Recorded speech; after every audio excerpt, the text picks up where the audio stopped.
Bienvenue, aujourd'hui on explore en profondeur le monde vraiment en plein boom des outils de codage assisté par IA. On s'appuie sur une discussion intéressante tirée d'une transcription YouTube qui compare des outils comme Claude Code, Cursor et d'autres. Et la grande question c'est, est-ce qu'il y a vraiment un meilleur agent de programmation IA aujourd'hui? Parce qu'on entend dire que Claude Code, par exemple, pourrait bien surpasser des outils déjà établis. Notre mission, c'est un peu de démêler tout ça, de comprendre les vraies différences. Oui, tout à fait. Le paysage change, c'est clair. Il y a peu des outils comme Cursor ou même Windsurf, ils se basaient sur des modèles IA existants, hein, que ce soit ceux d'Anthropic, comme Claude, ou d'OpenAI. Mais leur vraie force, c'était la couche d'outils qu'ils construisaient par-dessus. Ah oui, c'est-à-dire? Pour lire les fichiers du projet, pour écrire le code correctement, pour gérer la mémoire, le contexte. C'était ça leur sauce secrète, si on peut dire. D'accord, je vois. Donc, si je suis la logique de la source, même si Cursor et Windsurf utilisaient, mettons, le même modèle Claude, Exactement. leurs performances réelles pouvaient être différentes parce que leurs outils propriétaires, leurs surcouches, n'étaient pas forcément aussi efficaces ou bien pensés l'un que l'autre. C'est précisément ça. C'est là que la compétition se jouait vraiment. Et c'est d'ailleurs pour ça que ces boîtes lèvent beaucoup d'argent ou essayent de développer leur propre modèle maintenant. Pour maîtriser toute la chaîne, du coup. Voilà, pour avoir un avantage qui ne dépende pas juste des outils, mais aussi du moteur IA lui-même. Une sorte d'intégration, quoi. Et c'est là, je crois, que ça devient super intéressant avec l'arrivée de Claude Code, non? Ah oui, Parce que là, c'est différent. Ce n'est pas juste un modèle. C'est Anthropic, donc le créateur du modèle Claude, lui-même. qui se met à construire ses propres outils optimisés spécifiquement pour son modèle. L'idée derrière, c'est un peu qui mieux que le papa du modèle pour lui faire les meilleurs outils. C'est tout à fait ça. Et apparemment, la source dit que 95% de leurs ingénieurs l'utilisaient déjà en interne. Ça donne une idée. Waouh! Et ce qui est fascinant là-dedans, c'est l'avantage potentiel que ça leur donne. Ils ont, comment dire, le cheat code un peu.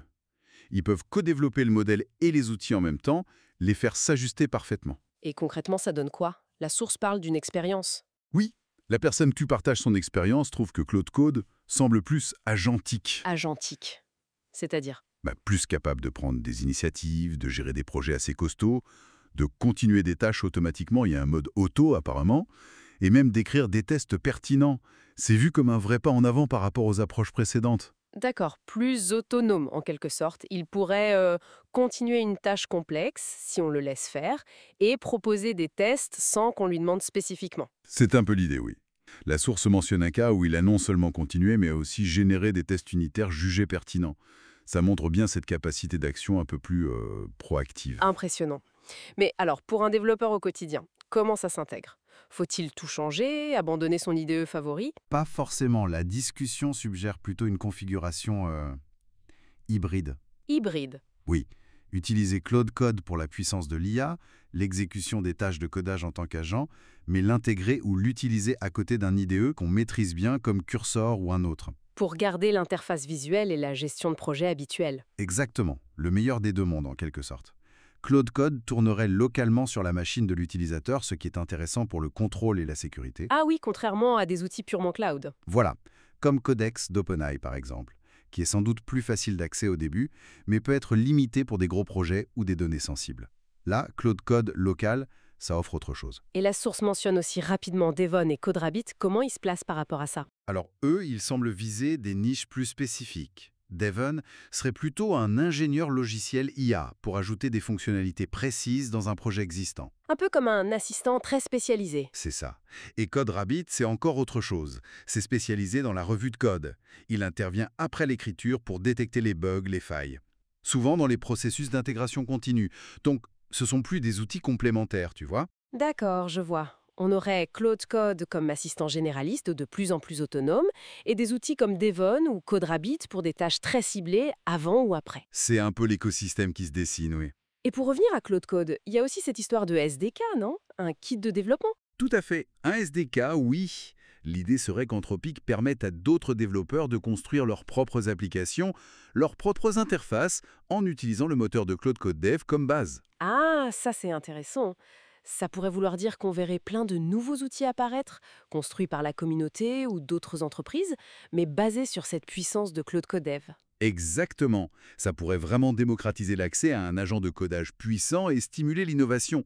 On pourrait imaginer des outils hyper spécialisés pour un langage précis, un framework ou une méthode de travail particulière. Bon, alors, si on essaye de résumer un peu tout ça, qu'est-ce qu'on retient?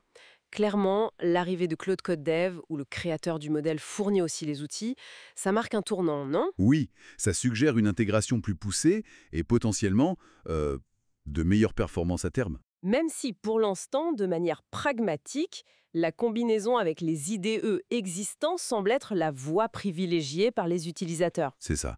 Et ça soulève une question vraiment intéressante pour l'avenir. Laquelle? Si un moteur d'IA pour le code, aussi puissant que Claude Code semble l'être, devient accessible à tous via un SDK, qu'est-ce qui va distinguer les futurs outils?